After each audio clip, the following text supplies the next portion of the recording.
পিতা শ্রী শ্রী শচীনন্দন নদিয়া বিহারী শ্রী গৌরহরি প্রেম চিন্তামণি দাতা শিরোমণি পরম উদ্ধারণ পরম পাবন দয়াল শ্রী নিতাই চাঁদের মহা অনুকম্পায় শ্রী শ্রী ব্রজ নবযুবদন্দ রাধা মাধবের অহেতুকী করুণায় বঙ্গজননী পাটকেল ঘাটাস্থিত পাটকেলেশ্বরী এই মহাতীর্থে বঙ্গাব্দ 1432 তার শুভ প্রারম্ভিক এই শুভ নববর্ষের শুভ লগনে শুভ মহেন্দ্রক্ষণে আকাশের যত নীল প্রভাতের যত লালিমা হৃদয়ের যত অনুভূতি অরণ্যের যত সবুজতা আর সমুদ্রের সকল গভীরতা মিশিয়ে আমরা শ্রী গুরুপাদ পদ্মে শশ গুরুপাদ পদ্মে এই নববর্ষের মহামহেন্দ্রক্ষণে জীবনধন জীবন সর্বস্ব প্রাতঃস্মরণীয় পরম বন্দনীয় শ্রী গুরু মহারাজের চরণ বন্দনা পূর্বক দণ্ডবত প্রণতি জ্ঞাপন করি। 16 প্রহর ব্যাপী ভুবন মঙ্গল বিশ্ব পাবন কলিযুগের যুগধর্ম জীবধর্ম শ্রী শ্রী হরিনাম সংকীর্তন মহাযজ্ঞের আজ শুভগন্ধাদি অধিবাস মাঙ্গলিক শ্রী পর্ব। এই শ্রী পর্বে মাঙ্গলিক পর্বে এই মহান নামযজ্ঞে যিনি সর্বাধ্যক্ষ সেবাচার্য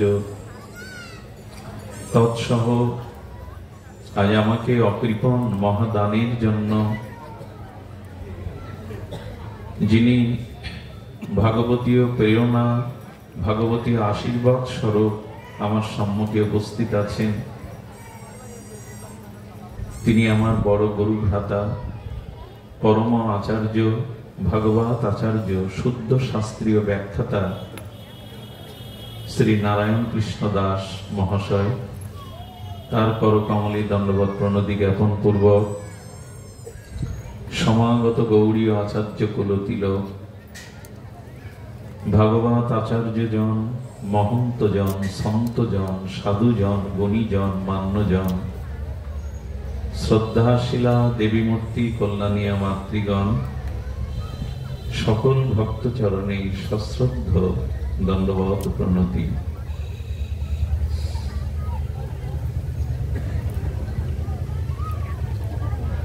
সাধু গুরু বৈষ্ণবে এবং শাস্ত্রের একটি বাণীও যদি উপদেশও যদি আমাদের জীবনে আচরণ হয়ে চরিত্রগত হয় আচারিত হয় তবে একটি মনুষ্য জন্ম সার্থক হতে পারে। যদি সাধু মহতের শ্রীগুরু শাস্ত্রের একটি ভগবত উপদেশও একটি মাত্র আমাদের জীবনে চরিত্রগত হয় ব্যবহারে তার প্রতিফলন আসে তো আমাদের জীবন ধন্যাতি ধন্য হবে। দৃষ্টান্ত স্বরূপ বলা যায় উপনিষদের সেই মহাবাণী সর্বং খলিদং ব্রহ্ম,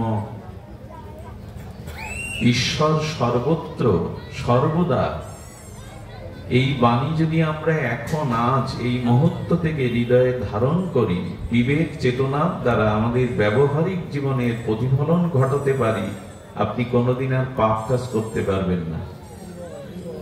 যদি এই মুহূর্তেই আপনি সিদ্ধান্ত রূপে জীবনে মেনে নেন যে ভগবান সর্বত্র সর্বদা, পাপ করবেন কোথায়, অন্যায় করবেন কোথায়? যদি জেনেই যান সিদ্ধান্ত রূপে যে ঈশ্বর সব স্থানেই অবস্থিতি তার, সর্বত্র তিনি, পাপ করব কোথায়?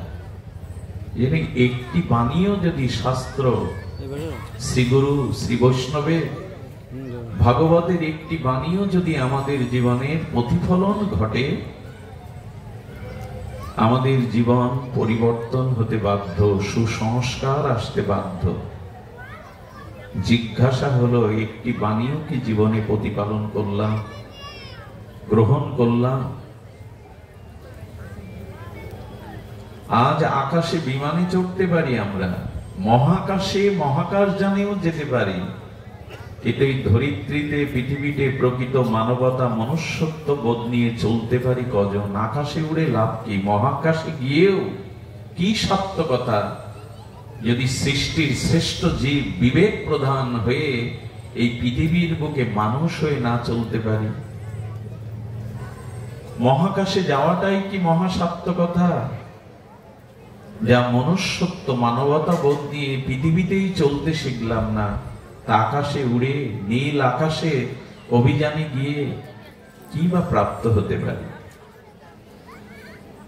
এই জন্য মহাজনের বাণী, শাস্ত্রবাণী, শ্রীগুরু উপদেশ একটি হলেও আমাদের জীবনে প্রতিফলন ঘটাতে হবে, আমাদের আচরণে আসতে হবে। আর এই জন্য ভাগবত, এই জন্য সাধু সঙ্গে হরি কথা।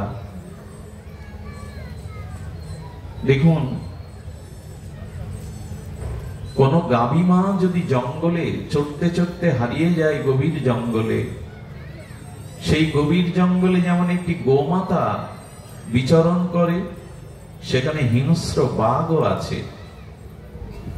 গোমাতা গভীর জঙ্গলে, তার সম্মুখে সেই ক্ষুধার্ত গাভী মার সামনে যদি আপনি আমিষ মাছ মাংস পাত্র করে দেন, সে না খেয়ে মরে গেলেও খাবে কি?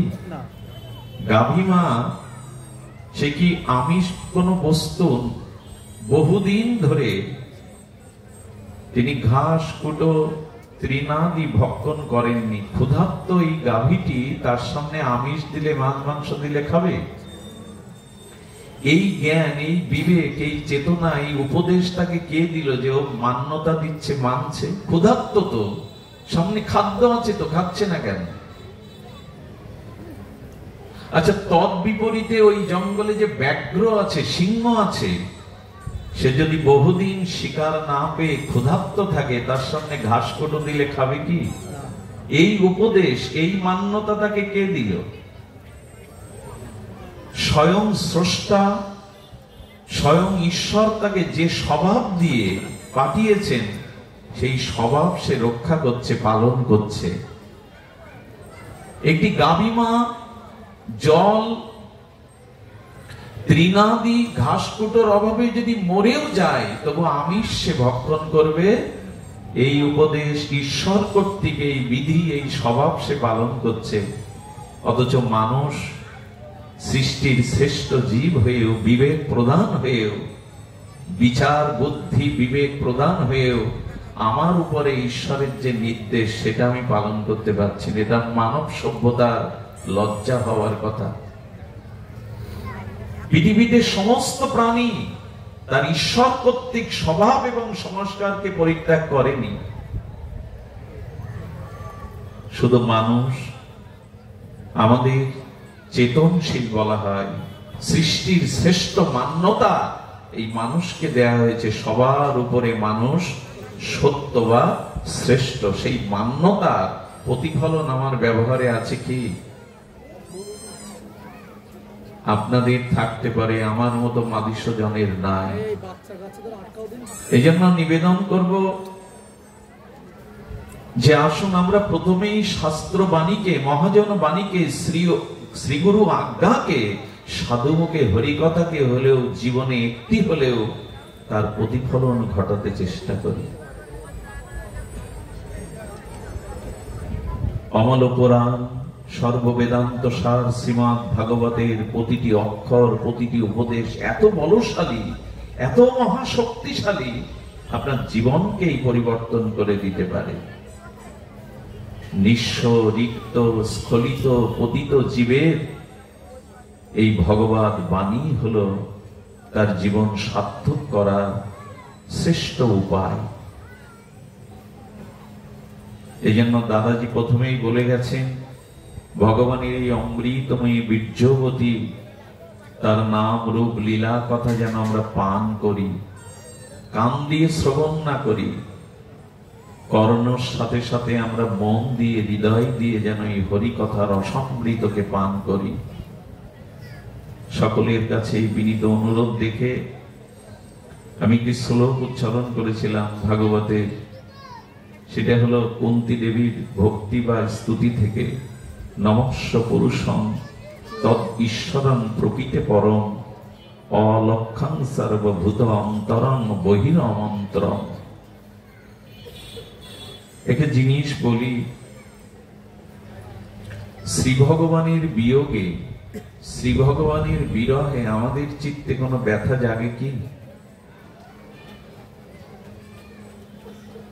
কি অদ্ভুত এই জগৎ! ত্রিগুণময়ী মায়ার কি মানে দুর্দার্য প্রভাব। দুটো টাকা পাইনি বলে, দুটি সম্মান পাইনি বলে, নিজের মনের মতো সংসার, স্ত্রী, পুত্র, ধন, পদ, প্রতিষ্ঠা পাইনি বলে কত শোক, কত হাহাকার। কিন্তু ভগবান পেলাম না বলে, তোমার ভজন হলো না বলে আজও তো হাহাকার হৃদয়ে জাগলো না। ভগবানের বিয়োগে, পরম প্রিয়ের বিয়োগে আমাদের চিত্তে বিরহ নাই। কেন নাই জানেন? আমার চিত্তে, মাধীশদেবের চিত্তে নাই। কেন না? যে বস্তুর মিলন হয়নি তার বিরহ কখনো আসতে পারে না। যদি কখনো মিলন হয়, তখন সেই মিলন রূপ তত্ত্ব বস্তুর যখন ছেদ হয়, বিরহ তখন। মিলন হয়নি তো বিরহ আসবে কি করে? বোঝা যায় কি? যে বস্তু, ব্যক্তি, সম্বন্ধের সাথে আমার মিলন হয়নি, তার বিরহে আমি কষ্ট পাবো তো? এই পৃথিবীতে এই মুহূর্তে কত মানুষ জগৎ ছেড়ে মহাকালের গর্ভে তিনি বিদায় নিচ্ছেন, মহাকালের গর্ভে তিনি অন্তলীন হচ্ছেন, মারা যাচ্ছেন। তো তাতে আমার কি আসে যায়? কারণ যিনি এখন পৃথিবীতে এই মুহূর্তে দেশ বিদেশে মারা গেছেন, তার সাথে আমার সম্বন্ধ নেই, তার সাথে আমার হৃদয়ের কোনো মেলবন্ধন নেই এবং তার সাথে আমার মিলন নেই। তো সে ব্যক্তি আজ এই মুহূর্তে জগৎ থেকে চলে গেলেন, আমার বিরহ জাগার কথা না। বিরহ তার জন্যই জাগে যার সাথে আমার মিলন আছে। মিলন না হলে বিরহ আসবে কি করে? ভগবানের সাথে আমার মিলন আছে তো, সম্বন্ধ আছে তো, আমার অস্তিত্বের সাথে তার অস্তিত্বকে আমি মিলিয়েছি তো, যে আজ ভগবান পাচ্ছি না বলে তার বিরহে বুকে হাহাকার উঠবে। পরম পুরুষ রামকৃষ্ণদেব শিশু সুলভ তার সেই অমীয় বাণীতে বললেন, ওগো, এই জগতে টাকার জন্য, স্ত্রী পুত্রের জন্য, রোগ শোকের জন্য মানুষ ঘটি ঘটি কাঁদে। কৃষ্ণ বলে এক ফোঁটা চোখের জল কজন বা ফেলে জগতে। এই জন্য কুন্তী দেবীর একটা বিয়োগ, বিরহ, ব্যথা জ্বলে উঠল। কুন্তী দেবীর বিরহের কারণ, আজ শ্রীকৃষ্ণ দ্বারকা যাওয়ার জন্য রথ নিয়ে প্রস্তুত।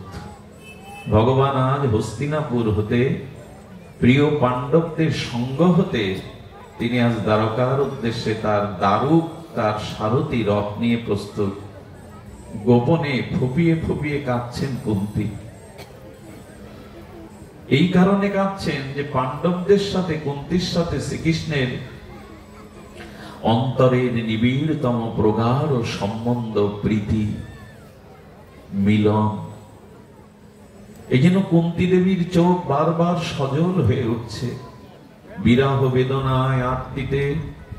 তিনি যেখানে রথ, যে পথ দিয়েই যাবে দ্বারকায়, সেই পথের এক প্রান্তে বসে ফুপিয়ে ফুপিয়ে নিচ্ছরিণী ঝর্ণার মতো বিরহ অশ্রু প্লাবিত হয়ে কুন্তী দেবী আজ কাঁদছেন। একটা জিনিস আপনাদের বলি, ছোট্ট কথা হৃদয়ে লিখে নিন। ভগবানের জন্য, ভগবানের বিরহে যদি কারো বুকে কান্না আসে, প্রেমস্র বিগলিত হয়, হৃদয়ে হাহাকার ওঠে, তবে জানবেন এতদিন, এত জন্ম পরে ভগবানে আপনার ভক্তি হয়েছে। যদি ভগবানের বিরহে চোখ সজল হয়, ভগবানের বিরহে হৃদয়ে ব্যথা হাহাকার ওঠে, তবে জানবেন ভগবানে আপনার ভক্তি হয়েছে। ভক্তির লক্ষণ এটি। ভগবত বিরহে যদি চিত্তে হাহাকার ওঠে, হাহাকার আমরা দেখেছি গম্ভীরাতে, সেই রাধা কৃষ্ণ মিলিত তনু শ্রী গৌরাঙ্গ, এটা দাদাজির প্রিয় আস্বাদ্য বিষয়। ব্রজে ৩ ইচ্ছা পূর্ণ হয়নি গোবিন্দের, ব্রজনাথের। আমার প্রিয় পরম মনোহর শ্যাম সুন্দরের ব্রজেন্দ্র নন্দনের ৩টে বাঞ্ছা পূর্ণ হয়নি। কৈসন রাধা প্রেমা, কৈসন মধুরিমা, কৈসন ভাবে সুখে অতিহ ঘোর। পূর্ণতম, পূর্ণতর, বেদ যাকে বলেছেন পূর্ণমিদং, যিনি পূর্ণ থেকে পূর্ণতর, পূর্ণতম, সর্বদাই পূর্ণ, সেই পূর্ণময় ভগবানেরও একটু অপূর্ণ থেকে গেল ব্রজলীলায়।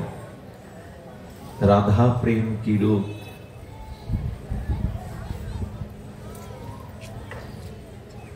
রাধায় প্রণব মহিমা কি দিশ, রাধা প্রেম কি রূপ!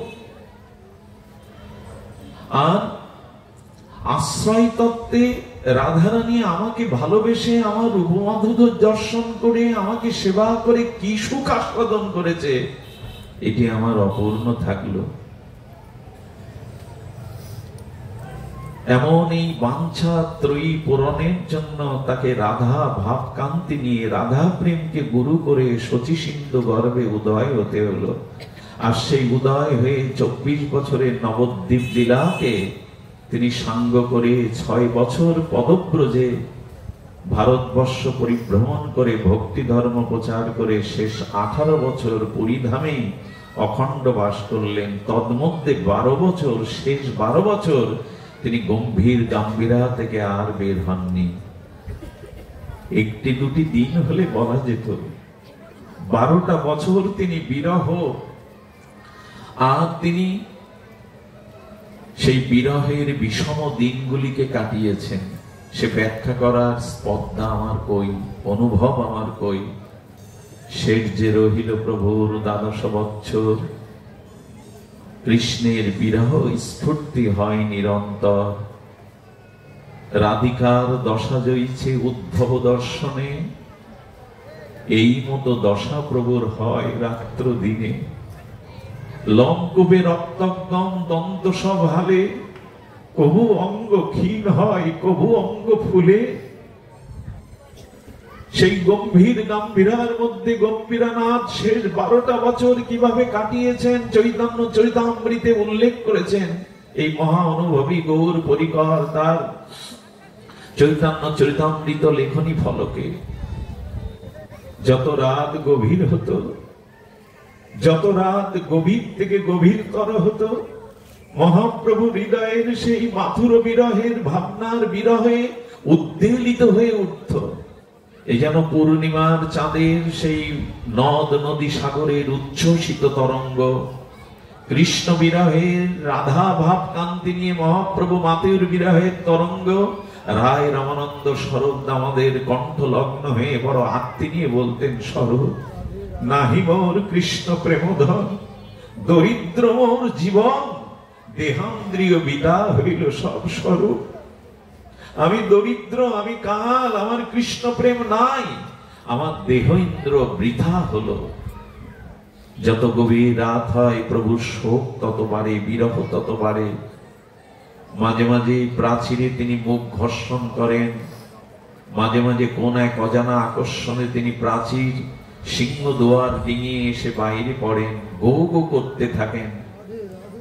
কবু অঙ্গ ক্ষীণ হয়, কবু অঙ্গ ফুলে। সেই বিরহের বিষম দিনে, বিরহের রজনীতে প্রভুর অস্থি সন্ধি মজ্জা বিগলিত হয়ে দীর্ঘ রূপ নিতেন। আবার কখনো কখনো সেই বিরহের বিষমতায় প্রভুর অঙ্গ প্রত্যঙ্গ হস্তপদ ভেতরে প্রবেশ করে মাটির ঠেলার মতো কর্মাকৃতি পাকিয়ে যেতেন। এই ভাষা দিয়ে বর্ণনা করা যায়। স্বয়ং ব্রজেন্দ্র নন্দন সচ্চিদানন্দ পূর্ণ আনন্দময় চিন্ময় স্বরূপে তিনি নিজেই এটা আস্বাদন করেছেন যে ভগবানের জন্য বিরহই হলো প্রেম, ভগবানের জন্য অশ্রু, বিরহই হলো ভক্তি। সেটা 12টা বছর তিনি এই বিরহ স্রোতে ভাসমান ছিলেন, একটি দুটি দিন নয়। এই জন্য জানবেন, যখনই ভগবানের জন্য হৃদয়ে বিরহ, ব্যথায়, বেদনায়, আত্মীতে সজল হবে চক্ষু, হৃদয় বিগলিত হবে, জানবেন আপনি অনেক জন্মের কোন সুকৃতি সৌভাগ্যে মহৎ গুরু কৃপায় ভক্তির রাজ্যে পা দিয়েছেন। আমাদের বিরহ নাই। বিরহ আসবে কি করে? সূচনায় আমরা বলেছি, মিলন না হলে বিরহ আসে না। ভগবানের প্রতি ভক্তি জাগ্রত আমাদের হয়নি যদি বিরহ না জাগে, যদি আত্মী না জাগে। তবে এই আত্মীগুলো কিন্তু আমার মতো ভক্ত শ্রোতার সম্মুখে দেখানোর নয়। ঘরে দৌড় দিয়ে, দরজা জানলা এঁটে দিয়ে যদি ভগবানের জন্য কাঁদতে পারেন, চোখের জল ফেলতে পারেন, ওই কান্নাটাই সার। লোককে দেখানো, আসর মাতানো কান্নাটা কান্না নয়। এই বিরহ খুব গভীরে গম্ভীরাশয় যারা, তারা ক্রন্দনকে ফল্গুর ধারার মতো হৃদয়ে বহমান রাখেন, বাইরে তারা প্রকাশ করতে চান না। আচ্ছা, আমার এত বয়স হলো, এত সময়, এত কাল অতিক্রান্ত হলো, জানি না জীবনের আর কতটুকু সময় বাকি আছে, এখনো ভগবানকে পাওয়ার আমার হৃদয়ে বিরহ জাগলো না। এরকম প্রশ্ন আসে তো। দিন তো চলে যাচ্ছে, সময় তো চলে যাচ্ছে, প্রতিটি ক্ষণ মুহূর্তই আমি মৃত্যুর দিকে এগিয়ে যাচ্ছি, কিন্তু কই আজও তো এটা পাওয়া হলো না, ওটা পাওয়া হলো না, জীবনে এই অপূর্ণতা থেকে গেল, এর বিরহ জাগালাম। কিন্তু জীবন যে চলে যাচ্ছে, সময় যে অতিক্রান্ত হয়ে যাচ্ছে, প্রতিটি সময় যে আমার দিকে এগিয়ে আসছে কালরূপ কবলিত করতে মৃত্যু, আমার কৃষ্ণ পাওয়া হলো না, আমার ভজন পাওয়া হলো না, আমার ভক্ত হওয়া হলো না, ওই এই বিরহ তো এই বিরহটা জাগাবার জন্যই ভাগবত সাধু সঙ্গ। আমার হলো না, আমার হলো না বলেছেন ঠাকুর নরোত্তম, গোরা পদ না ভজিয়া মইনু। আমি বুঝতে পারলাম না, এই বিরহ ওদের, আমাদের জাগেনি। আমাদের বিরহ তো সাংসারিক বিরহ। রাস্তার পাশে হাত জোড় করে অবনত মস্তকে ফুপিয়ে ফুপিয়ে কাঁদছেন কুন্তি। আজ কৃষ্ণ, আজকে একান্ত হৃদয়ের যারা শরীরজন, সেই তাদেরকে রেখে গোবিন্দ হস্তিনাপুর পরিত্যাগ করে দ্বারকায় যাবেন। দাঁড়িয়ে আছে, প্রেমাশ্রু বর্ষণ করছে। শ্রীকৃষ্ণের রথ ওখানে গিয়ে থামলো। খুব ধ্যান দিয়ে শুনতে একটু অনুরোধ করছি, সময় চলে গেছে, আমিও বেশি সময় নেওয়ার অধিকার নেই। রথটা দারুক ছেড়ে দিয়েছেন, অশ্ব আরোহী দারুকের রথে গোবিন্দ চলেছেন, সারথী দারুক নিয়ে চলেছেন। কিন্তু রথটা এসে থামলো কোথায় জানেন? রাস্তার পাশে যেখানে কুন্তি দেবী বড় জোরে অশ্রু ফেলছেন কৃষ্ণ বিরহে, ওখানেই রথ থেমে গেল। একটা জিনিস বলি, আবেগ আসছে আমি জানি না কেন। ভগবানের জন্য যদি অপেক্ষা থাকে, ভগবানের জন্য যদি বিরহ অশ্রু হৃদয় বিগলিত হয়, আমি বলছি স্বয়ং সর্বশক্তিমান পরতত্ত্ব ভগবান হলেও সেই ভক্তের চোখের জলকে এড়িয়ে, ভক্তের বিরহকে এড়িয়ে ভগবান এক পাও দূরে যেতে পারবেন না। এই যাওয়ার সাধ্য তার নাই।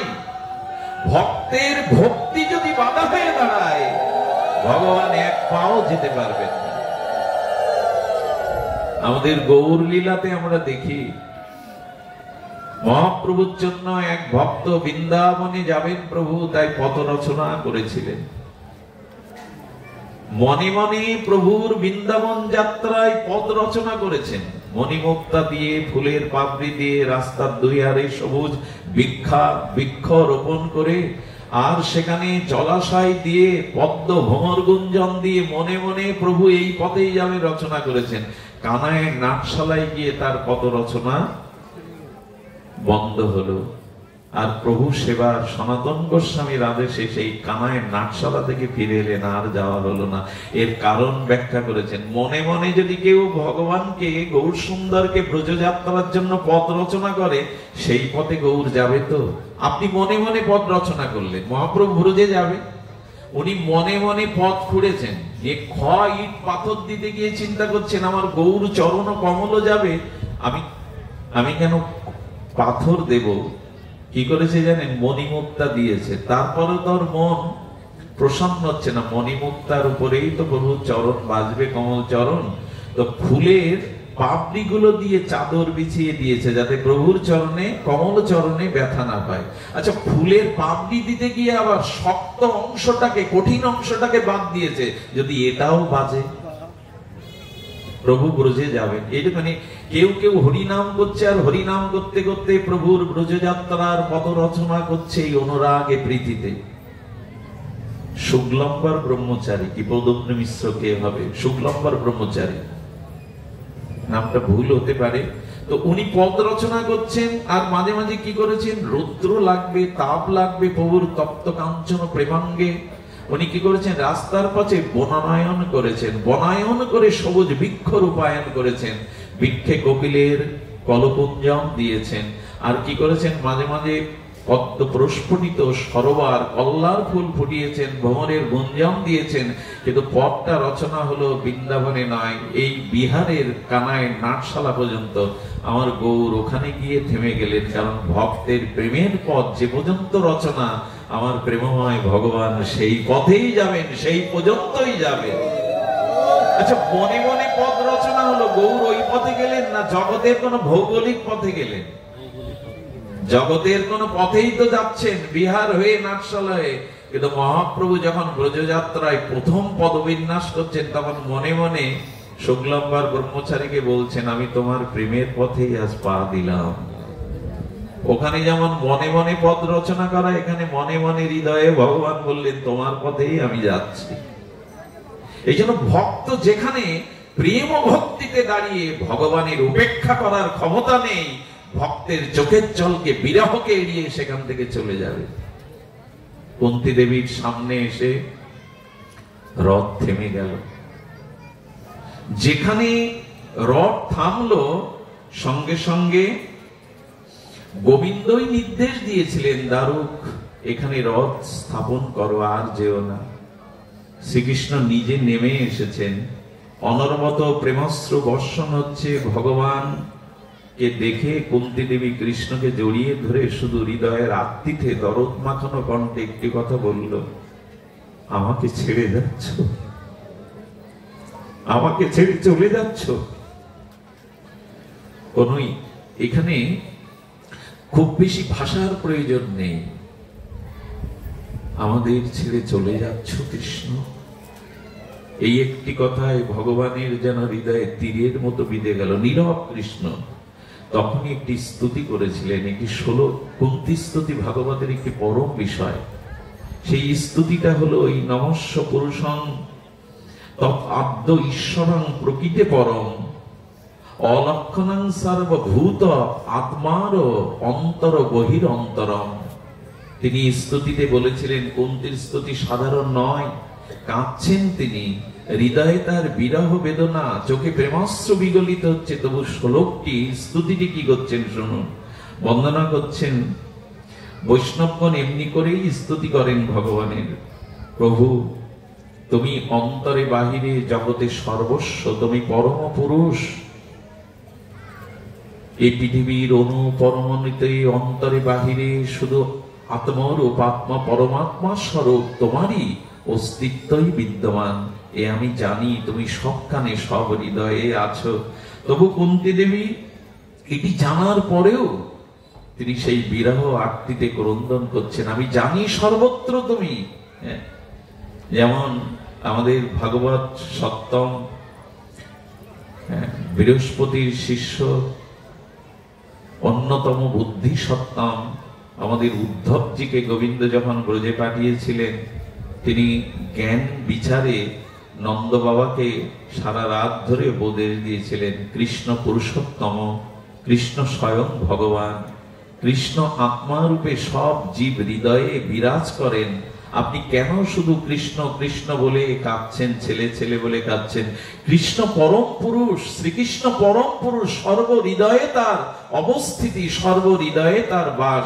এভাবে যখন জ্ঞান প্রজ্ঞা শাস্ত্রের বাণী দিয়ে সান্ত্বনা দিতে যাচ্ছেন, নন্দ বাবার চোখে আরো জল। এবং তিনি ভোরবেলা বলেছিলেন, উদ্ধব উদ্ধব, আমি মনে করেছিলাম কৃষ্ণের পাশে থাকতে থাকতেও তুমি জ্ঞানী হয়েছে, কিন্তু এখন দেখছি তুমি বড় শিশু। উদ্ধব, তুমি সান্ত্বনা দিতে এসছো না বিরহকে জাগাতে এসছো? উদ্ধব, তুমি আমাকে সান্ত্বনা দিতে এসছো না আমার বিরহ জাগিয়ে দিতে এসছো? আমি জানতাম কৃষ্ণ আমার ছেলে, মাখন চুরি করে, ঝুড়ি ঝুড়ি মিথ্যা কথা বলে, মায়ের বাঁধন কাটতে পারে না, ভয় লাগলে আমার বুকের মধ্যে জড়িয়ে ধরে বলে ভয় করছে বাবা। আর সেই আমার কৃষ্ণ ছেলেকে হারানোর ব্যথায় আমি এতদিন কাঁদছিলাম, কিন্তু তুমি আমাকে যে জানালে আমার ছেলেটা ছেলে নয়, তুমি প্রতিপাদন করতে চাইছো যে কৃষ্ণ স্বয়ং ভগবান। এই কথা সান্ত্বনার হলো। কারো ছেলে হারিয়ে গেছে এজন্য বাবা কাঁদছে, কিন্তু বাবাকে যদি এই জ্ঞান জানানো হয় যে তোমার ছেলে ছেলে নাই, ছেলে স্বয়ং ভগবান, তাহলে তো তাকে আরো কাঁদা উচিত। কারণ আমি মনে করেছিলাম আমি লোহার টুকরো হারিয়েছি, আমার ছেলে হারিয়েছি, এখন বলছো আমার ছেলে ছেলে নয়, স্বয়ং ভগবান। তো ভগবানকে হারিয়ে যারা হারায় তাদের থেকে হতভাগ্য এই জগতে কে আছে যারা ভগবানকে পেয়ে হারায়? এই জন্য সান্ত্বনার ভাষা তুমি জানো না, তুমি এখনো বালক। এখানে জ্ঞান টিকে না, প্রবল স্রোতের খড়কুটো ভেসে যায়।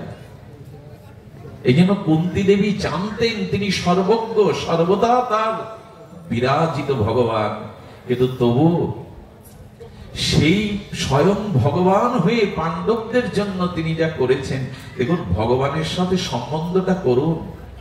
সম্বন্ধ যদি ভগবানের সাথে যথাযথ শ্রীগুরু পাদপদ্ম আশ্রয় নিয়ে করা যায়, তাহলে কি হয় জানেন? অর্জুনের সারথ্য স্বীকার করলেন, এটা সকলের জানা, সারথী হলেন। আর সারথী যখন হলেন তখন গোবিন্দেরই দায়িত্ব পড়লো অর্জুনের রথটাকে মোছা, মোছা, অর্জুনের রথটাকে পরিষ্কার করার দায়িত্ব কৃষ্ণের। আর জগদীশ্বর অনন্ত কুল ব্রহ্মাণ্ডের কুলমালিক যিনি, অনাদির আদি যিনি, তিনি আজ অর্জুনের রথের ঘোড়াকে জল খাওয়াচ্ছেন, কারণ এটা সারথীর দায়িত্ব। ভগবান জানিয়ে দিচ্ছেন আমার সাথে সম্বন্ধ করো, আমি তোমার রথের সারথীও হতে পারি, তবে তার মতো তো হতে হবে। এই জন্য সম্বন্ধটা ভগবানের সাথে যদি আমাদের আছে, কিন্তু ভুলে গেছি বহিরঙ্গ এই ত্রিগুণাত্মিক মায়ায় আমরা ভুলে গেছি। শ্রী গুরুদেব পুনরায় আমাদের স্বরূপ স্মৃতি জাগিয়ে এই সম্বন্ধ যদি করতে পারেন, দাস্য সখ্য বাৎসল্য মধুর এই সম্বন্ধের সাথে যুক্ত হতে পারেন, তবে দায়িত্ব ভগবানের। আমাদের দুঃখ কি জানেন? আমি আগেও বলেছি, যারা ক্ষৌর কর্ম করতে যান, অর্থাৎ যারা ক্ষৌর কর্ম করে, নরসুন্দর ও আমার গলায় না কি ধরে, খুর ধরে, বেলেট ধরে, কিন্তু এরকম বিশ্বাসের উপর আছে আমার গলায় ও খুর বসিয়ে, একটা ধারালো খুর গলায়, তবু বিশ্বাস আছে নরসুন্দরের প্রতি আমার গলায় ও ছুরি বসাবে না। ডাক্তার যখন ওটিতে নিয়ে গিয়ে অস্ত্র আমার বুকের উপরে ধরে, তখনও আমার বিশ্বাস আছে ডাক্তারের উপরে আমার রোগ নিরাময়, আমার কল্যাণের জন্যই ছুরিটা বসাচ্ছেন আমার বুকে। এই বিশ্বাস ডাক্তারকে করি। পরিবহনে রাজধানীতে যাওয়ার জন্য ড্রাইভারের পরিচয় নেই না, বিশ্বাস করি নিরাপদে সে পৌঁছে দেবে, বিশ্বাস করি তাকে। অথচ কোথাও খেতে গিয়ে আমরা যেখানে খাদ্য কিনে খাই, সেটাও বিশ্বাস করি এই খাদ্যে কেউ বিষ মিশায়নি, এই খাদ্য আনন্দে খাই। অথচ ভগবানের প্রতি আমাদের বিশ্বাস এলো না, তিনিই আমার কুলমালিক, তিনিই আমার আশ্রয়, তিনিই আমার মঙ্গলদাতা। এই বিশ্বাসটা ভগবানের প্রতি আজও এলো না। গলায় যে ছুরি ধরে, বুকে যে অস্ত্র ধরে, তাকেও বিশ্বাস করি, কিন্তু আজও ভগবানের প্রতি বিশ্বাস হলো না। তুমি মঙ্গলময়, তুমি কল্যাণময়, তুমি আমার, এই বিশ্বাসটা আজও এলো না। কুন্তী দেবী কৃষ্ণের দুটি হাত জড়িয়ে ধরে তিনি কাঁদছেন, কেশব তুমি সর্বজ্ঞ সর্বাত্মা, তুমি পরমাত্মার পরাবস্থা সচ্চিদানন্দ ভগবান, তুমি অন্তরে বাহিরে অনু পরমাণুতে সর্বত্র সর্বদা বিরাজিত, তবু সেই ভগবান তুমি। আমি পতিহারা হয়েছিলাম জানো অল্প বয়সে, কুন্তী স্বামী হারা হয়, আমি অল্প বয়সে স্বামী হারা হয়ে না, আমার এই ছোট বালকগুলিকে নিয়ে আমি কত কষ্টে ঘুরেছি, কত অপমান সহ্য করেছি। সেদিন কাউকে পাশে পাইনি, কিন্তু তোমাকে পাশে পেয়েছি কৃষ্ণ। সেদিন আমি কাউকে পাশে পাইনি, আমি বিধবা হয়ে সন্তানদের নিয়ে পথে পথে ঘুরেছি, বিরহ বেদনায় দিন কেটেছে, জগতে কেউ আসেনি এগিয়ে, কিন্তু সেদিন তোমাকে পেয়েছি। মনে পড়ে এসব, মনে পড়ে যেদিন আমার পুত্রদের ওরা বিষ খাইয়ে মারতে গেল, সেদিনও তুমি তাদের রক্ষা করেছো। যেদিন ওদেরকে পুড়িয়ে মারতে গেল, সেদিনও তুমি তাদের রক্ষা করেছো। দ্রৌপদীর বস্ত্র হরণের দিনে কেউ এগিয়ে যায়নি, আমার সতী কুলবধূর লজ্জা রক্ষার জন্য কেউ এগিয়ে আসেনি, তুমি সেদিন এগিয়ে এসেছিল। তোমার মতো প্রিয় বান্ধবকে জীবনে ছেড়ে থাকা যায়, বিদায় দেওয়া যায়? তুমি বলো। এই উপলব্ধি কুন্তীর এসেছে। হরিদাস ঠাকুর জীবনে ভজন পদে উঠেছিলেন ভাগবতের একটা মাত্র বাণীর দ্বারা, সেই বাণীটি হলো যার কেহ নাই তুমি আছো তার। হরিদাস জেনেছিল যে যার কেহ নাই প্রভু তুমি আছো তার, এই একটি বাণীর দ্বারা এই হরিদাস চলে গিয়েছিল ভজন পদে, তুমি তো আছো। এই বিশ্বাসটা আনন্দ ভগবানের প্রতি, এই সংসারে আমাকে রক্ষা করার কেউ নেই। সেদিন পঞ্চপাণ্ডব বুঝেছিল কেউ নেই। দ্রৌপদী বলেছিলে জগৎ আমার কাছ থেকে শিক্ষা নাও, আমার স্বামীরা বিশ্ববিজয়ী, কিন্তু আমার লজ্জা নিবারণে তারা এগিয়ে আসেনি। ভীষ্ম পিতামহ যার আজ্ঞায় সূর্যের গতিরোধ হয়, সেদিন সেও বিবেক শূন্য হয়ে বসেছিল, কেউ এগিয়ে আসেনি। আমিও চেষ্টা করেছিলাম আমার লজ্জা নিবারণের, পারিনি। একমাত্র গোবিন্দই আমাদের আছে, যিনি আমাদের আত্মরক্ষা করতে পারে। তোমরাও ভরসা করো তাকে। ভরসা কোথায় আমার? ভরসা ভগবানের প্রতি করুন। কুন্তী এই জন্য অশ্রু সজল নয়নে বারবার পুরানো স্মৃতিকে মন্থন করছেন, কেউ না থাকলে তুমি ছিলে সাথে। সেই বিষম দিনে, দুঃখের দিনে, সব হারাবার দিনে তুমি আমাদের পাশে ছিলে। এই জন্য কুন্তী বারবার বারবার সেই স্মৃতিকে বুকে নিয়ে যখন ক্রন্দন করছেন, কৃষ্ণ কি বলবেন? কৃষ্ণ এই স্তুতিতে তার চোখের জলে বড় প্রসন্ন হয়েছিলেন। সুধী মণ্ডলী, এই সময় কৃষ্ণ, আচ্ছা একটা জিনিস বলি, আমরা যদি ভালো মন্ত্রতন্ত্র, ভালো শ্লোক ভাগবতের নাম জানি, তবে আপনার হৃদয়ের ভাষা দিয়ে, অনুভূতি দিয়ে ভগবানকে বন্দনা করবেন, স্তুতি করবেন। এই স্তুতির একটি মহিমা ভাগবতে প্রকাশ করেছেন কয়েক গজেন্দ্র স্তুতি, কুন্তু স্তুতি, অনেক স্তুতি।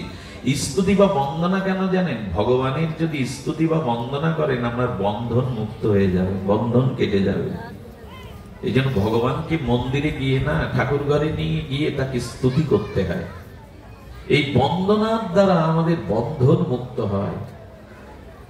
আমরা স্তুতি করি যেখানে যার প্রভাব আছে, আমরা স্তুতি করি যার সামনে গেলে কাজ আদায় করা যাবে, প্রভাব আছে, যার কাছে স্তুতি না করলে কাজ আদায় হবে না। কিন্তু স্বয়ং ভগবানের আমরা প্রশংসা বাক্য বলি কি? আমাদের জিহ্বাটা কৃপণ হয়ে গেছে, আমাদের বাণীগুলো কৃপণ হয়ে গেছে। আমরা জগতে অনেকের প্রশংসা করি, কে ভালো রাঁধলো, কে ভালো সাজলো, হ্যাঁ কে ভালো আমার উপকার করলো, প্রশংসার প্রশংসা, স্তুতির পরে স্তুতি বানিয়ে বানিয়ে রচনা করে বলি। অথচ সর্বজ্ঞ ভগবান, সর্বপ্রিয় ভগবান, তার জন্য কি স্তুতি করি আমরা? এই জন্য ভগবানের সামনে কি স্তুতি করতে হয়, ভগবানকে প্রশংসা করতে হয়। যদি কোনো পিতা দূর থেকে এই দৃশ্য দেখে, এই কথা তার কর্ণে প্রবেশ করে যে আমার সন্তানরা বসে আমার প্রশংসা করছে, বলুন এই জগতের পিতার ভালো লাগবে কিনা? সব সন্তানরা ঘরে একত্রিত বসে যদি তাদের পিতার স্তুতি করে, আমাদের পিতার মতো পিতা নাই, পিতার ভালো লাগবে কিনা? এমন জগতে আমরা অমৃতস্য পুত্র, সকলেই ঈশ্বরের অংশ, তার পুত্র। আমরাও যখন একত্রিত হয়ে তার প্রশংসা করি, তার গুণমহিমা কীর্তন করি, ভগবান বড় প্রসন্ন হন, ভগবান বড় আনন্দ পান। এই জন্য বন্দনা করতে হয়, তাহলে বন্ধন কেটে যায়। আমাদের জিহ্বা বড় কৃপণ, ভগবানের জন্যই কৃপণ। এই দেখুন কুন্তী স্তুতি করছে, বন্দনা করছে, বড় প্রসন্ন হলেন কৃষ্ণ। আর প্রসন্ন হয়েই তিনি বলেছিলেন পিসি সম্বন্ধে কৃষ্ণের পিতা বসুদেবের ভোগ নিয়েই তো, কুন্তী দেবী বসুদেবের ভোগ নিয়ে। এই জন্য বলছেন পিসিমা, ভগবান জাগতিক সম্বন্ধটা উল্লেখ করেছেন, করে বলছেন পিসিমা সারাটি জীবন কেঁদেছ, বিরহ বেদনা সহ্য করেছ, কিন্তু একটি দিনের জন্য আমার কাছে কোনোদিন কিছু চাওনি তুমি। আজ আমার বড় প্রসন্নতা আসছে, তুমি আমার কাছে একটি বর চাও, কিছু অন্তত চাও পিসিমা। ভক্ত কাকে বলে দেখুন, জীবনে কখনো ভগবানের কাছে নিজের জন্য কিছু চাননি। আজকে প্রসন্ন চিত্তে ভগবান বললেন পিসিমা কিছু বর চেয়ে না। কুন্তী যে বর চেয়েছিল আপনাদের সকলেই জ্ঞাত আছেন, বহু ভাগবত আচার্যের শ্রীমুখে আপনারা শোনার ভাগ্য পেয়েছেন। তবু আর একবার স্মরণ করি, এর রুচিতে আমাদের অরুচি হবে না। কুন্তী দেবী হাত জোড় করে বলেছিলেন, না চাইতেই তো জগৎ দিয়েছ, সবই দিয়েছ, তোমার কাছে চাইবার তো কিছু নাই। তবে যদি তোমার কিছু দেওয়ার ইচ্ছা জাগে তবে এই দাও, আমার ছেলেদেরকে রাজ সিংহাসন থেকে আবার ভিখারি করে দাও, কাঙাল করে দাও। কৃষ্ণ হে বাসুদেব, তুমি আমাকে আবার বিপদের মধ্যে ফেলো। পৃথিবীতে এই বিপত্তির বর কুন্তী দেবী চেয়েছিলেন, যেটা অনুভবের বিষয়। সারাটি জীবন কেঁদেছ, সারাটি জীবন পরীক্ষা দিয়েছ, সারাটি জীবন এই দুঃখ প্রতিকূলতার মধ্যে কাটিয়ে এখন ছেলেরা সিংহাসনে বসেছে আর বনবাসের কথা বলছো, বিপদের বর চাইছো কেন পিসিমা? আমি এটা তোমাকে দিতে পারবে না। সারা জীবন কেঁদেছ, সারা জীবন দুঃখ দহনে দগ্ধীভূত হয়েছ, আমি তোমাকে বিপত্তি বর দিতে পারবে না, ওটা চেয়েও না। কুন্তী দেবী তখন ব্যাখ্যা করছেন কেন বিপত্তির বর চাইছি, শুনবে না কৃষ্ণ। কুন্তী দেবী বলছে কেন চাইছি তা শুনবে না। তবে শোনো, আমার কাছে সেটাই সম্পদ আর সেটাই বিপদ। কোনটি? যদি তোমাকে কাছে পাই, তোমার স্মরণ হয়, সেটাই আমার সম্পদ। আর যদি তোমাকে ভুলে যাই, তোমাকে বিস্মরণ হয়ে যায়, সেটাই আমার বিপদ। তবে জগতে আমি দেখেছি, খুব নিরীক্ষণ করেছি, বিপদে পড়লে, যন্ত্রণায় পড়লে, পথহারা হলে, সেই বিপদের মধ্যে, চরম প্রতিকূলতার মধ্যে যত তোমাকে মনে পড়ে, সুখের দিনে তোমাকে তত মনে পড়ে না। তাই দুঃখটা দাও, যাতে দুঃখের সাগরে ভাসতে ভাসতে আমি হাত তুলে তোমাকেই ডাকতে পারি, তোমাকেই স্মরণ করতে পারি। কারণ বিপদটাই সম্পদ যদি তোমার স্মরণ হয়। আমি দ্রুত বলে যাচ্ছি কথাগুলি, কিন্তু ভাগবত মহিমা একটু অপরোক্ষ অনুভূতি জানিয়েছেন। যে বিপদ তোমাকে স্মরণ করায় সে বিপদ নয়, সেই বিপদই হলো আমার সম্পদ। আর অর্থ, রাজ্য, সম্মান পেলে যদি তোমাকে ভুলে যায়, সেটা আমার সম্পদ নয়, সেটাই আমার বিপদ। ভগবানকে ভুলে যাওয়ার থেকে বড় বিপদ এই জগতে আর নাই।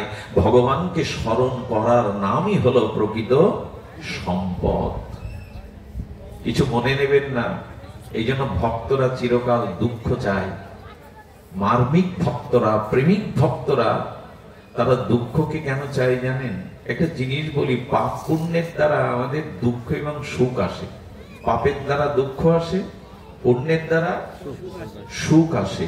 এখন এই পাপ পুণ্যকৃত সুখ দুঃখ, সুখ এলে আমাদের দুটো ক্ষতি হয়। খুব ধ্যান দিয়ে শুনবেন। আমি এই কথাটা প্রায় প্রয়োগ করি, ধ্যান দিয়ে শোনার। কারণ আমাদের অলসতা আসতে পারে, গভীর রাত হয়ে গেছে। সুখ আমাদের দুটো ক্ষতি করে আর দুঃখ আমাদের দুটো উপকার করে। আবার বলছি, দুঃখ আমাদের জীবনে দুটো উপকার নিয়ে আসে, দুটো উপহার নিয়ে আসে। আর সুখ আমাদের জীবনে দুটো ক্ষতি নিয়ে আসে, বিপদ নিয়ে আসে। শুনুন তাহলে, সুখ এলে, অর্থাৎ সুখ কাকে বলে? প্রার্থিত বস্তুর সাক্ষাৎকারকে সুখ বলে। আমি যা চেয়েছি জীবনে তা পেয়ে গেলাম, এরই নাম সুখ। যা চেয়েছি তা পেয়েছি। এই যে জাগতিক প্রপঞ্চময় আশা আকাঙ্ক্ষা সাক্ষাৎকার হলে, তার পূর্ণতা পেলে সুখ হয়। যখনই সুখ আসে তখন দুটো ক্ষতি হয়। এক, ভোগ বিলাসের দিকেই মন চলে যায়, বেড়ানো চাড়ানো, হাসি ঠাট্টা, খাওয়া দাওয়া, এই দিকেই মন চলে যায়। কিছু মনে নেবেন না, পৃথিবীতে এই যে মদের আড্ডা, জুয়াখানা বা মদের কি বলে বার, মদের বার বা জুয়াখানা, না, এগুলো কাদের দ্বারা তৈরি? এখানে কারা যায়? গরিবরা যায়, নির্ধনীরা যায়। ক্যাসিও আজকাল নতুন নাম হয়েছে সব। এখানে কারা যায়? কৃষক যায়, গ্রামের খেটে খাওয়া দিনমজুরি যায়। যখনই দেখবেন জগতের সুখ প্রাচুর্য আসছে, ধন সম্পদ, বিত্ত বৈভব, সুস্থতা আসছে, তখন আমার ভোগের দিকে মন যাবেই।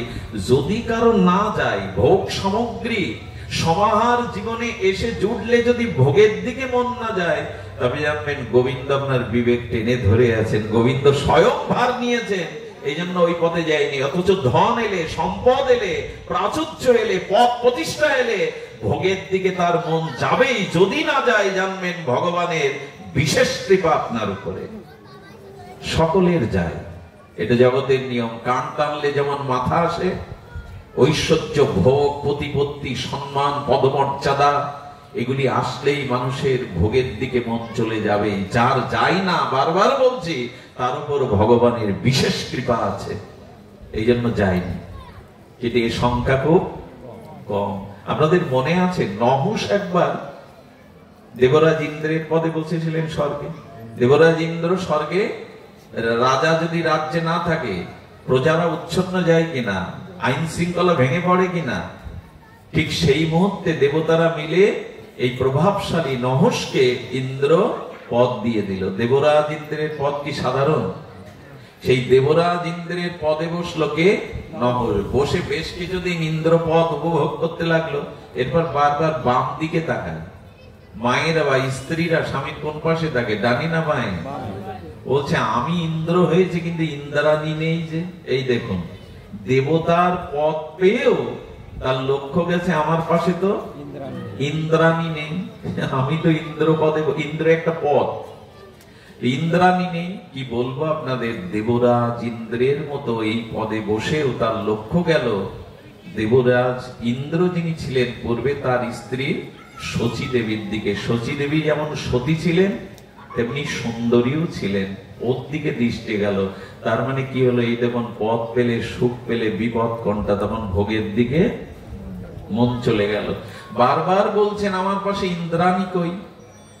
উনি সেই ভোগ বাসনায় লেলিহান, লালসায় আসক্ত হয়ে তিনি শচীকে বারবার জ্বালাতন করতে লাগলেন। আরে স্বামীর শোকে আর কতদিন কাটাবে?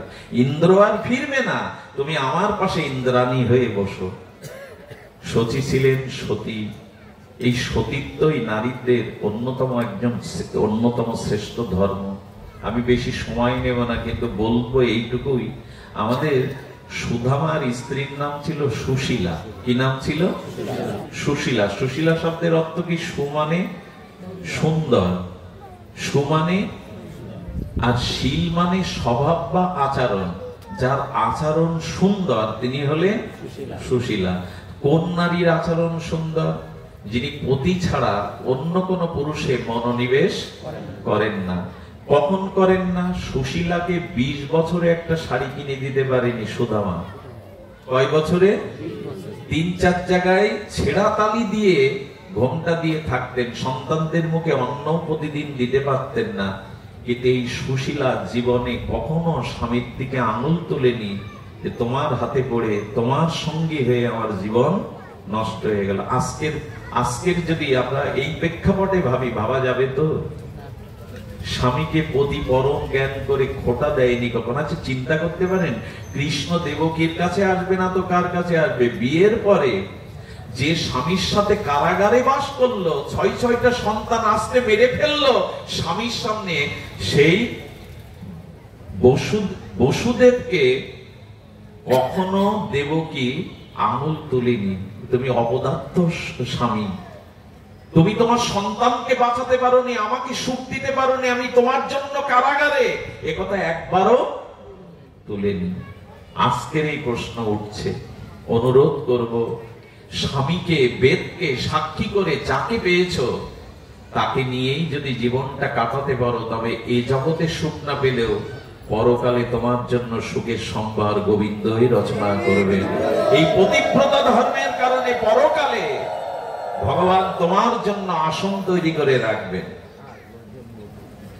এই জন্য সুশীলা স্বামীর কখনো কোনো অভাব, কষ্ট, প্রতিকূলতায় প্রশ্ন তোলেনি। আজও সতী নারীরা তোলে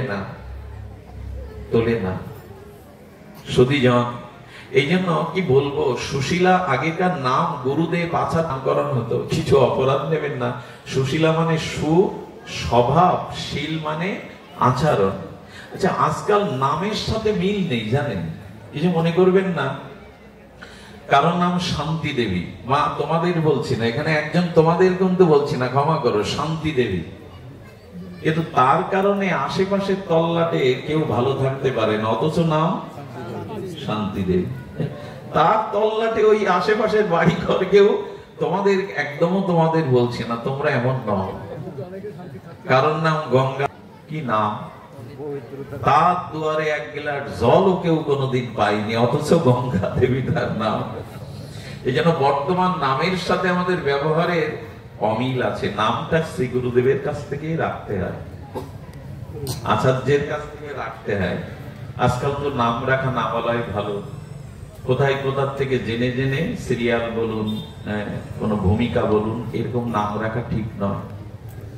আমাদের সনাতন বৈদিক সভ্যতা হলো নামের সাথে তার ব্যবহারের মিল রাখতে হবে। সেই নাম যদি তার আচার্য কর্তৃক নামকরণ করায়, নামকরণ দশবিধ সংস্কার কি, আমার প্রসঙ্গ সেদিকে নয়, আমি সেদিকে যাচ্ছি না। শুধু এইটুকু বলবো, কোথায় ছিলাম আমি, নহসের কথা। সচি, এত সচি, উনি বললেন অনন্তকাল ধরেও আমি স্বামীর প্রতীক্ষায় থাকবো, তার স্মৃতি বুকে নিয়ে থাকবো, আপনি এভাবে আমাকে কুপ্রস্তাব দিবেন না। কে শোনে কার কথা? কাম কি আর বিবেক মানে, বুদ্ধি মানে? উতলা হয়ে গেল সচিকে পাওয়ার জন্য। সচী দেবী নিরুপায় হয়ে চোখের জলে ঋষিদের শরণাপন্ন হলেন। আমাদেরকেও জানালেন, যদি কখনো সিদ্ধান্ত সংকটে পড়ো, তবে আচার্য সাধু গুরুর কাছে পরামর্শ নিও।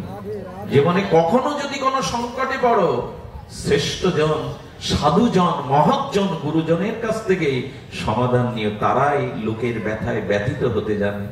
সাধু তারাই যারা পরদুঃখে নিজের দুঃখ বোধ হয়, মাখনের মতো তাপ লাগলেই গলে যায়। পরহিতে যিনি রত তিনি সাধু। শুধু মালাপ তিলকে, বাহ্যিক পোশাকে সাধুত্ব আমাদের শাস্ত্রে বলেনি। এগুলো দরকার, কিন্তু সাধুর মূল লক্ষণ হলো পর দুঃখে যিনি বিগলিত। সাধুর আর একটা দৃষ্টান্ত দিয়েছে অপূর্ব, তুলসীদাস গোস্বামী রামচরিত মানসে। সাধু হলো কাপাস তুলো। সাধুর লক্ষণ কি? কে সাধু? কাপাস তুলো। কাপাস তুলোটা সে তো শুভ্র, তাই না, একেবারে সাদা।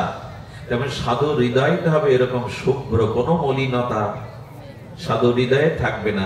আর কাপাস তুলোয় রস আছে, কাপাস তুলো নিংড়ালে রস থাকবে, তেমনি সাধুর হৃদয়ে কোনো ভোগ বাসনা কামনার রস পাওয়া যাবে না।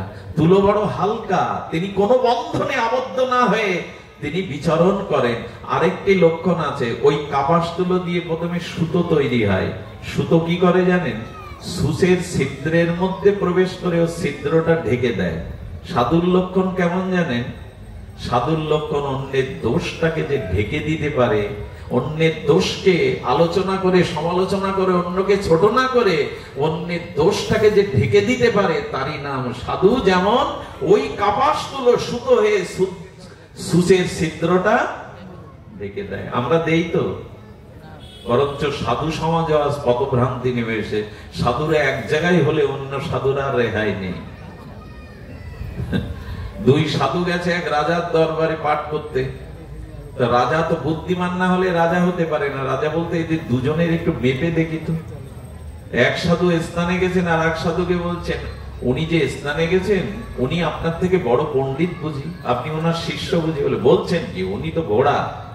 হ্যাঁ, আরে আমার পিছনে পিছনে শিখে কিছু শাস্ত্র ব্যাখ্যা শিখছেন, উনি ঘোড়া। এবার উনি স্নানে গেলে ইনি স্নানে গেলে উনি যখন এসেছেন বলছেন আপনার সাথে যে এসছে সে আপনার থেকে শ্রেষ্ঠ পণ্ডিত কি? রাখুন, ও তো ভেড়া, আরে আমার পিছনে পিছনে কিছু শিখছে। এই হলো বর্তমান অবস্থা। ও যে ঠিক আছে আপনারা পোশাক তিলক নিয়ে খাবার টেবিলে আসুন, খাবার টেবিলে রাজা করেছে কি ঘাস আর কুটো দিয়েছে আর ভুসি। সাধুজন রেগে গিয়ে বলছেন, ঠাট্টা করছেন মহৎ থেকে, ঘাস ভুসি কেন, এটা খাদ্য আমাদের? আপনারাই তো বলে দিলেন একজন ঘোড়া আর একজন হলো ভেড়া, তো ঘোড়া ভেড়ার খাদ্যই তো দিয়েছি আমি আপনাদের সামনে। আমরা যদি এইভাবে একেবারে নিন্দা সমালোচনা সাধুদের করতে থাকি আমাদের সামনে ওই জুটবে। এই জন্য সৎ যারা সাধু যারা তারা অপরের ছিদ্র দেখতে যাবেন না, অপরের দোষকে ঢেকে দেওয়াই হলো সাধুর কাজ। আর এই তুলসীদাস গোস্বামীকে একজন নিন্দা করতেন সব সময়, সে মারা গেলে ভক্তরা মিষ্টি বিলাচ্ছে আনন্দে। বলে রাগ কেন মিষ্টি বিলাচ্ছিস?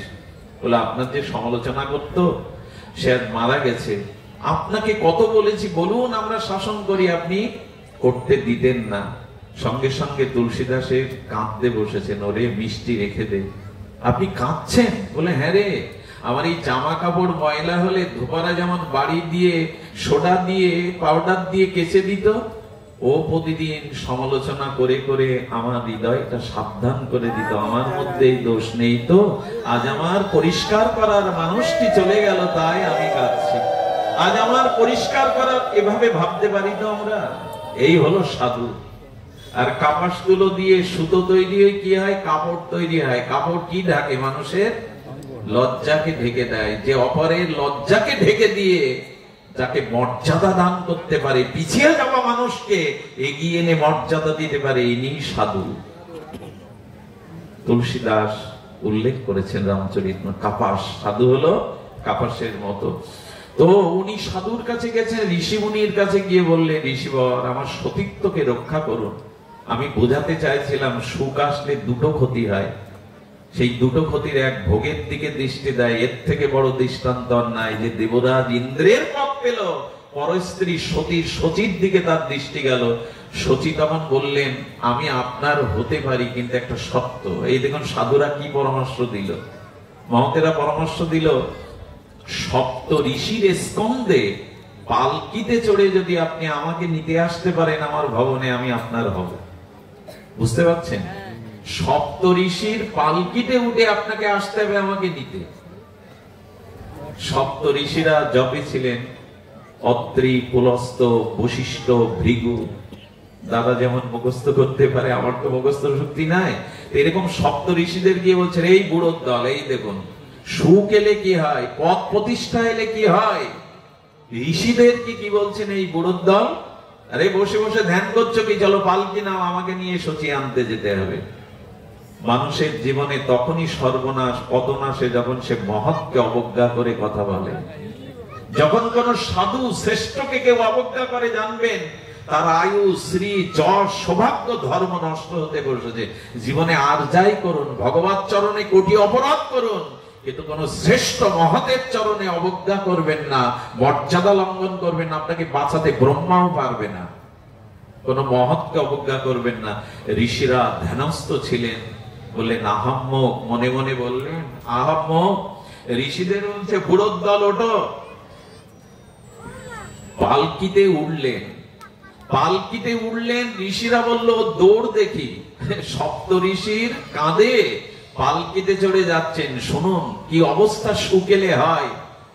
ঋষিরা তো আস্তে আস্তে চলছেন, ভেতর থেকে ওরা তর সইছে না, কামের উদ্বেগ, কামনার লেলিহান শিখা জ্বলছে। বলেন ঋষির দল সর্বগতিতে চলছে কেন, দ্রুত চলো।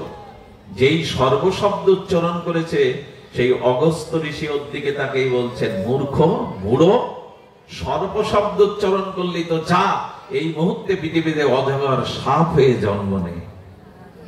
সঙ্গে সঙ্গে দেবরাজ ইন্দ্রের পথ থেকে নমস অজগর হয়ে জন্মালো। সুখ এলে ভোগ দিকে দৃষ্টি যায়।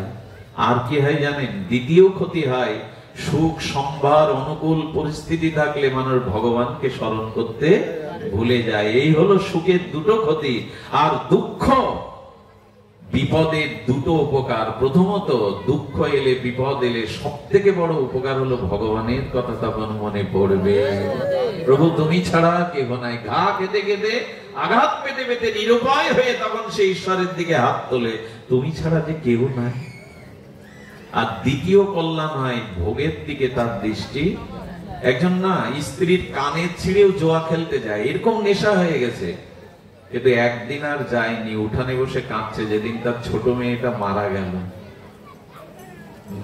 মৃত কন্যাকে রেখে ও জোয়া খেলতে যাবে, তো ওই শোক তাকে ওই নেশাও ভুলিয়ে দিয়েছে। তেমন বিপদ এলে মানুষের কি হয়, ভোগের দিকে দৃষ্টি যায় না। দেখবেন দুর্গা পূজা হচ্ছে, কারো পতি মারা গেছে, কি স্ত্রী মারা গেছে, বাবা মারা গেছে, দেখবেন উনি প্রতিমা দেখতেও সেই বছর আসতে চান না, ঘরের মধ্যে বসে তার বিরহ মন্থন করে।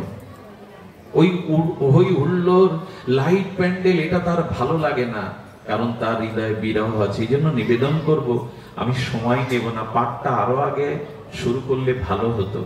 যেদিন হরি কথা হয় সেদিন একটু আগে ভাগে বন্দনা পর্বগুলো, এগুলো ঠিক আমরা বুঝতে চাই না। বৃন্দাবনে দেখেছি, রাধাকুণ্ডে দেখেছি, পাঠক এলো তো স্তমিত হয়ে গেল, 10 মিনিটেই সমস্ত বন্দনা।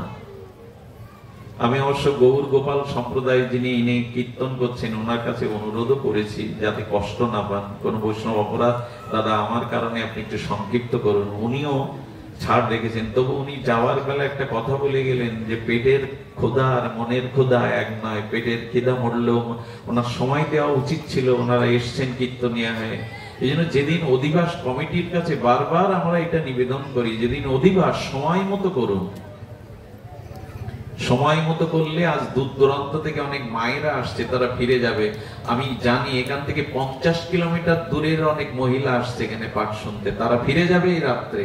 এই জন্য হরি কথা, ভাগবত কথা যেদিন হবে সেদিন সময়ের দিকে দৃষ্টি দেওয়ার বিশেষ বিনীত অনুরোধ করছি।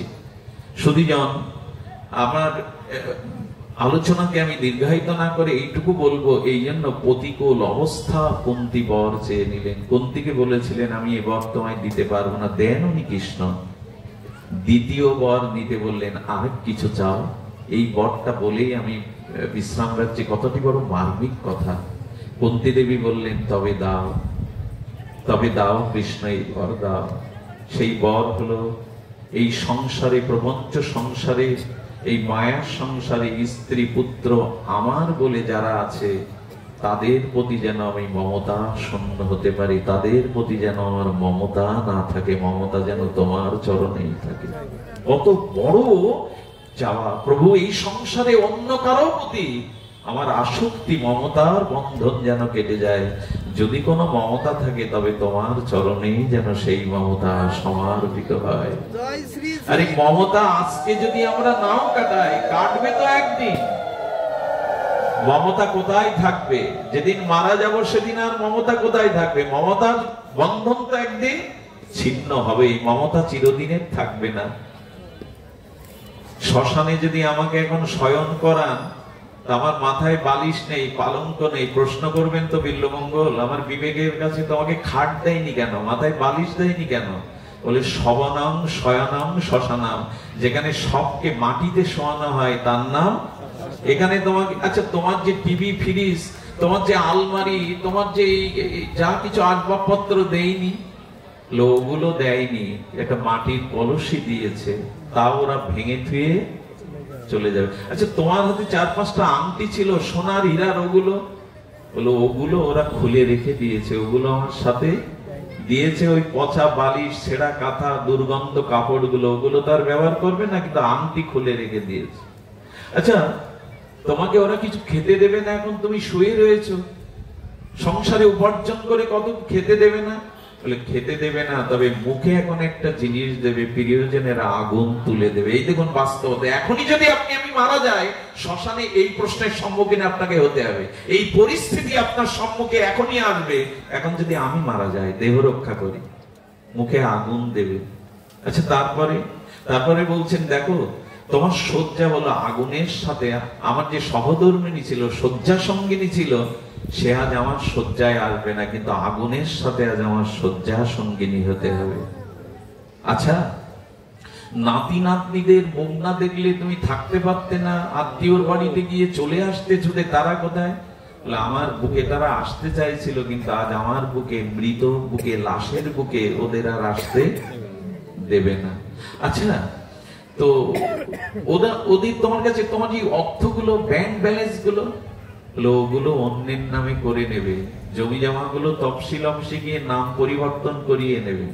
আমার প্রশ্ন হলো, আগুনে মাথা ফাটে না, মাথার মধ্যে একটা বায়ু আছে, সেই বায়ুর নাম ধনঞ্জয় বায়ু, ওটা ফাটতে চায় না। তাই যারা অন্ত্যেষ্টিক্রিয়া করতে যায় তারা বাঁশ দিয়ে মাথাটা, দেখবেন লক্ষ্য করবেন, ওই মাথার মধ্যে যে বায়ুটার নাম ধনঞ্জয় বায়ু, ওটা ফাটে না আগুনে, এই জন্য বাঁশ দিয়ে মাথাটা ফাটিয়ে দেয়া হয়। আর সব শেষে বলা হয় চিতা দাহ ক্রিয়া করার পরে যে সবাই বাড়ি চলো, ওদিকে আর কেউ ফিরে চেয়েও না, এই বাঁধন তো এমনি করেই কাটবে। তো এই বাঁধন আর কতদিন? যদি বাঁধনই থাকতে হয়, মমতাই থাকতে হয়, কুন্তী বললেন সংসারের সমস্ত আসক্তির বাঁধন ছিঁড়ে যেন সমস্ত আসক্তি তোমার চরণে যায়। হে গোবিন্দ, তোমার চরণে এই আসক্তি যায়। সতী মণ্ডলী, এই জন্য একটা জিনিস আপনাদের বলেই এখানে শেষ করি, সেটা হলো যে দেখুন, জীব নিজের শরীরেরও মালিক নয়, এই শরীরের মালিক আমি নই। তার সাথে কেন মমতা আনবেন না? আচ্ছা, আমাদের সব থেকে নিকটে কে? বাড়ি গাড়ি স্ত্রী পুত্র কন্যা, কে নিকটে? আমাদের সব থেকে নিকটে কে? শরীর। শরীরই তো আমি না, শরীর আমি না, কিন্তু আমার নিকটে সব থেকে শরীর। শরীরের থেকেও নিকটে ইন্দ্রিয়, ইন্দ্রিয়ের থেকেও নিকটে আমার মন, মনের থেকে আমার নিকটে বুদ্ধি অহংকার, আর তার থেকে সব থেকে নিকটে আত্মায় আমার সব থেকে নিকটে। সেই ভগবানকেই এখন দূরে সরিয়ে দিয়েছি, যা সব থেকে আমার নিকটে আছেন। এই জন্য কবিগুরুর ভাষায় বলতে হয়, আমার হিয়ার মাঝে লুকিয়েছিলে, আমি দেখতে তোমায় পাইনি, আমি বাহির পানে চোখ মেলেছি, হৃদয় পানে তুমি তো আমার নিকটে আছে, অথচ এই জগতের কি বহিরঙ্গা মায়া, আমি তোমাকেই ভুলে আছি। তাই কুন্তীর এই স্তুতি হলো, সম্বন্ধটা আমাদের নিকটতম প্রিয়তম ভগবানের সাথেই রাখতে হবে। সুধীবৃন্দ, এই জন্য দেখুন, গৃহ ত্যাগ করতে হবে না আপনাকে। কুন্তী গৃহ ত্যাগ করেনি, গৃহ ত্যাগেরও প্রশ্ন নেই। গৃহে থেকেও যদি গৌর ভজন হয়, গোবিন্দ ভজন হয়, ভগবত স্মরণ হয়, গৃহটাকেই যদি মন্দির করা যায়। আজ আমি পাটকেলেশ্বরী তীর্থে এসে দেখছি কত বড় বড় মন্দির করুন, এটা কৃষ্টি সনাতন আদর্শকে জাগরুক রাখবে। গীতা ভবন হয়েছে, এত সুন্দর গীতা ভবন মনে হয় দক্ষিণ খুলনায় নাই। আমি প্রথমে বিদ্যালয় মনে করেছিলাম। ধন্য পাটকেল ঘাটাবাসী যে আপনাদের এত সুন্দর একটি স্বপ্ন সার্থক করেছেন। তারপর বললো, অনেক বাংলাদেশে মন্দির আছে যেখানে প্রদীপ জ্বালাবারও কেউ নিয়মিত ভগবানের উপাসনায়। মন্দির যদি করতে হয় তো গৃহটাকেই মন্দির করুন, প্রতিটি গৃহটাকেই ভগবানের শ্রীমন্দির তৈরি করুন। সকাল সন্ধ্যা ওইখানেই খোল করতাল ঝাঁঝ বাজিয়ে যে গৃহে কীর্তন হয়, সেই গৃহটা গৃহ নয়, সেটাই মন্দির, সেটাই গারস্থ আশ্রম রূপে খ্যাত। তাই মহাপ্রভু বলেছেন, গৃহে বা বনে, সন্ন্যাসী বা গৃহে যাই হোক, ভগবান স্মরণকে রেখে দাও, তাহলে সবখান থেকেই আমাকে পাবে। গৃহে বা বনেতে থাকো, সদা হরি বলে থাকো। এই কর্তব্যই আসন আমরা নেই। এই আসরে 16 প্রহার নাম, কিন্তু বারবার খেদ ওঠে, বারবার আক্ষেপ ওঠে, হৃদয়ে বিরাহ ওঠে। আর আসরে 56, 72, 16 প্রহার নাম হচ্ছে, অথচ হিন্দুর ঘরে সকাল সন্ধ্যা হরি নাম হচ্ছে না। হলেও বা 5 ভাগ সনাতনী হিন্দুর ঘরে হচ্ছে। যেদিন এই ঘরে ঘরে হরিনাম সংকীর্তন 10-এ 5-এ মিলে হাতে তালি দিয়ে করতে পারবো, সেই দিন মহাপ্রভুর স্বপ্ন পূর্ণ হবে, সেই দিন গৃহটাও মন্দির হবে। তাই আসর থেকে নামটা যেন আমরা গৃহে নিয়ে যাই, বাড়িতে নিয়ে যাই, আসরে রেখে যেন চলে না যায়। এই নিবেদন রেখে আমাদের আজকের হরিকথা, যেহেতু অধিবাস, মহাপ্রভুকে বিশ্রাম দিতে হবে, শয়ন দিতে হবে। 10 মিনিট একাদশী নিয়ে আলোচনা করুন। 10 মিনিট না, যিনি প্রশ্ন করেছেন তার সম্মানার্থে বলবো, একাদশীটা আমাদের করণীয় এই জন্য, যত ব্রত আছে, নদীর মধ্যে যেমন গঙ্গা শ্রেষ্ঠ, পর্বতের মধ্যে যেমন সুমেরু শ্রেষ্ঠ, সমগ্র ব্রতের মধ্যে তেমন একাদশী শ্রেষ্ঠ। একাদশীতে গুরু মহারাজ এক অভূতপূর্ব বিস্ময়কর কথা বলেছেন। একাদশীতে সকাল থেকেই শুরু হয় কি খাবো কি খাবো না, কি নেব কি নেব না।